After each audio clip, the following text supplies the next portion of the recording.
For 24 Flix, I'm Kat Vasquez, and we are here at the International Christian Film and Music Festival in Orlando.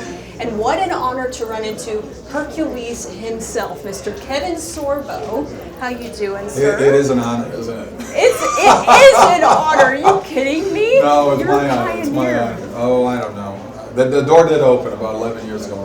Really, my first faith-based movie is What If, that Dallas Jenkins director is doing The Chosen right now. And Dallas family's a friend of ours. We're both living in California at the time. And I remember him calling me up and said, I got the script. I'm going to send it to you. I want to check it out. And I read it. And I said, who's playing Pastor Ben? He said, well, I enlisted these actors. I said, no, I'm playing. He goes, dude, I can't afford you. He said, this is such a low-budget movie. And I said, I don't care. Pay me the Screen Actors Guild minimum, whatever it is. But it's the same writers that did God's Not Dead, same writers that did Unplanned. It was funded by Jerry Jenkins, his father, who was part of the Left Behind novels. Which, by the way, I got to throw. I'm directing it and starring in that starting in July and August. We're filming the next Left Behind movie, so get ready for that one. It's a great script. Awesome. Yeah. You're so busy. I know you're doing a lot this weekend. Then you have something planned. You're speaking at in D.C. in a couple of days. Yes, I am. I'm here. We're here at the Christian Film Festival, the International Festival, and I have two movies that are up for awards here. Both of them documentaries. One's Before the Wrath, which is an amazing look at the Book of Revelation. As my pastor used to say, read the Book of Revelation; it'll scare the hell out of you. And the other one is of course we're talking about you know what I'm saying when I say that.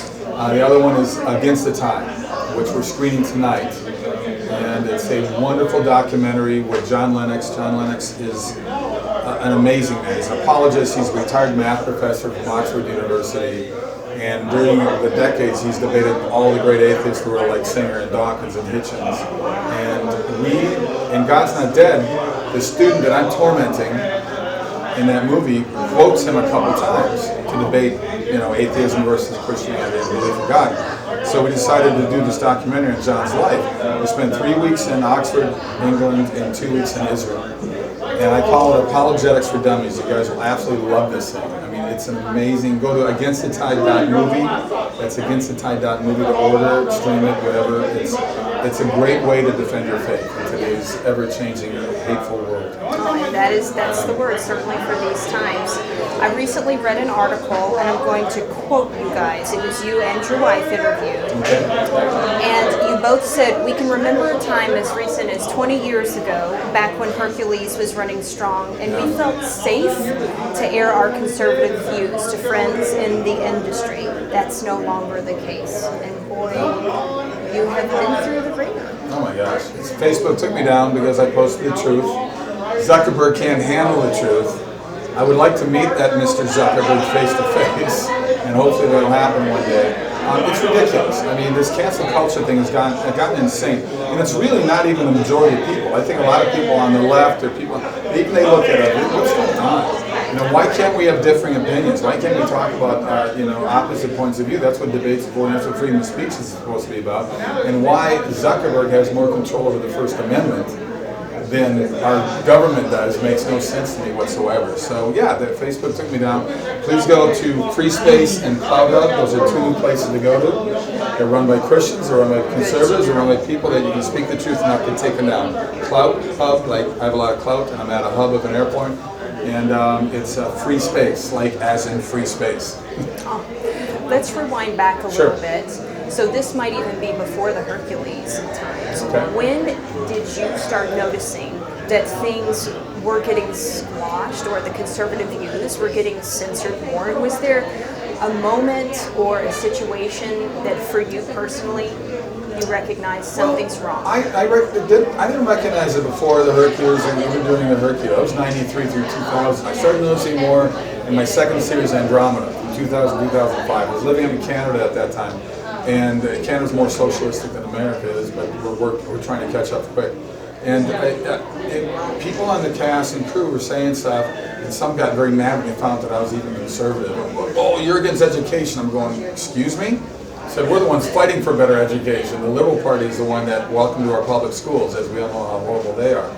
But I started noticing it then, but I became, once Facebook started happening and he started posting, Twitter started posting, I started noticing kickback then from fans saying, I used to be a fan, I hate you and I hope you die. All these, I mean, it's crazy stuff. And then my agent and manager called me in one day and said, we can't work with you anymore. And I said, why? I said, well, you know, we can't get you through doors because a lot of people in these networks and studios, because, you know, what you're posting, you're conservative. And I'm going, I don't post things that are angry. I don't put stuff out there that the left posts out there that Twitter doesn't take them down. I post something on Twitter, people say, hoping your family die, and yet they get to keep their Twitter post up. I'm just putting up 2 + 2 = 4, but apparently that's wrong too. But the freedom of speech. Oh my gosh. For the conservatives. Crazy. Where is that right? We're in trouble right now. We're in trouble right now. But we got to battle back. We need to be as passionate as people on the left. We do. Without the anger and without the destruction. But we need to be as organized and as passionate as they are. I think we need the silent majority to wake up. You know, and you know, I always tell people we're homeschoolers. And I always tell that they don't teach in the public schools anymore where they used to civics. And why don't they teach civics? Because they don't want little 5-year-old and 7-year-old kids to find out that we, the people, have power over the government. The government wants complete control over our lives. And you see it now with COVID. At least some things are loosening up now. Here in Florida, we got the best governor in the country. But it's so weird what we're dealing with right now with this fear as a weapon to control our lives. And we got to get past that. What advice would you share with your colleagues that have experienced some of this censorship or maybe even blacklisting? How would you encourage them in this time? You don't give up. I mean, when I got booted out, that door got closed on me, another door opened. And that was for me to do movies that had a bigger message, a better message. It's tough to raise money in the independent world. I mean, raising $3 million is amazing when Hollywood does $300 million with $100 million promotional budgets. We got to battle that. So I wish, if there's anybody out there that's got, because I'm not a tech guy, I need somebody to develop an app that attaches us to every pastor, every priest, every rabbi, so we can send our movies to those people, and they get up in front of their congregants and say, you need to support these movies. That's what we need. We need people to go on opening weekend in theaters. These movie theater owners, they don't care what they show. They want to sell popcorn and sodas. They want to fill up the seats. God's not dead. Word of mouth is a blessing for that one. We need more powerful word of mouth to get up these good movies, to fight the culture that Hollywood is developing and controlling right now. Strong word. What have you learned about yourself through this whole process? I've learned that I'm a fighter. I've learned that I'm not going to back down. I've learned that I'm not going to give up to what made America great to begin with, and it was the individual, not big government. I tell pastors all the time, please remember you work for God, you do not work for government. And don't be afraid to work your congregation down to a manageable size. It's very important that you speak the truth, that you speak, politics and religion do go together. And they always go together. And we need to constantly not be afraid to hurt people's feelings. And, because that's what it comes down to. This political correct thing is crazy. There's nothing correct about political correctness. What is the one thing that you would encourage faith-filled filmmakers how to navigate through Hollywood right now? One bit of advice. I wish I had that answer because they're kind of pushing back. Netflix did get a hold of me. I've had a couple meetings with them about opening an inspirational division on Netflix. I would love to see that happen, Netflix. I've got a number of people I've met there. I've got their phone numbers, emails. I could email them right now and they would email me back. So I'm keeping an open dialogue with them, but they're still not doing it. I mean, politics runs downstream from culture. Who runs the culture? Hollywood does.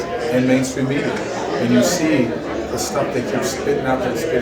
We need to fight that. Don't be afraid of failure. That's all part of it. I'm a 13-year overnight success. I just kept on going. And that was instilled by my parents. I had strong,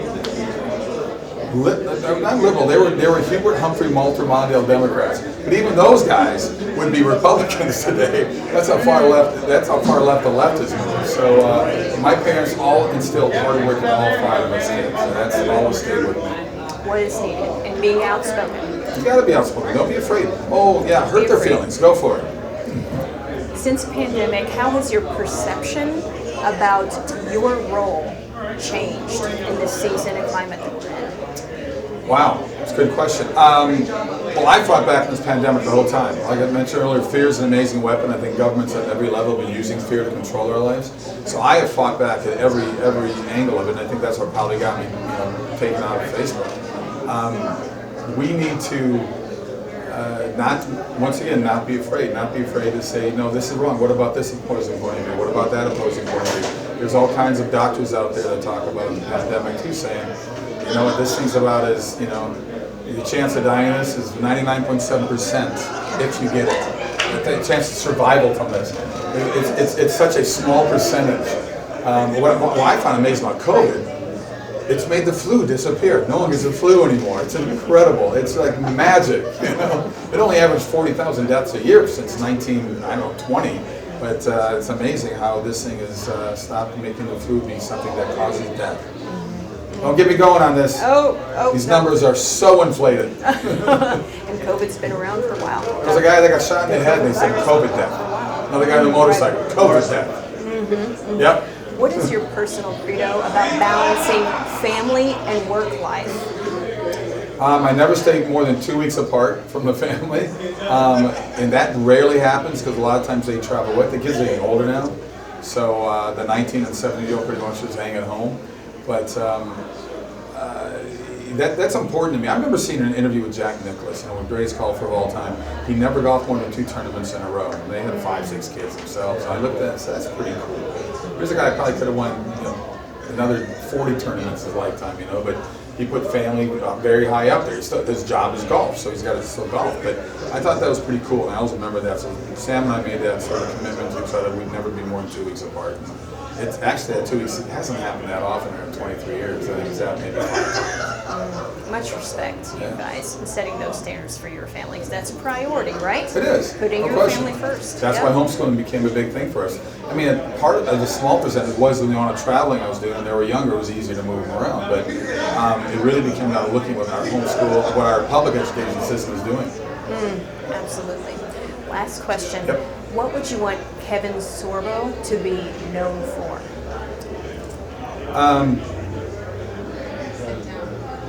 Never being afraid to let anybody set my limitations.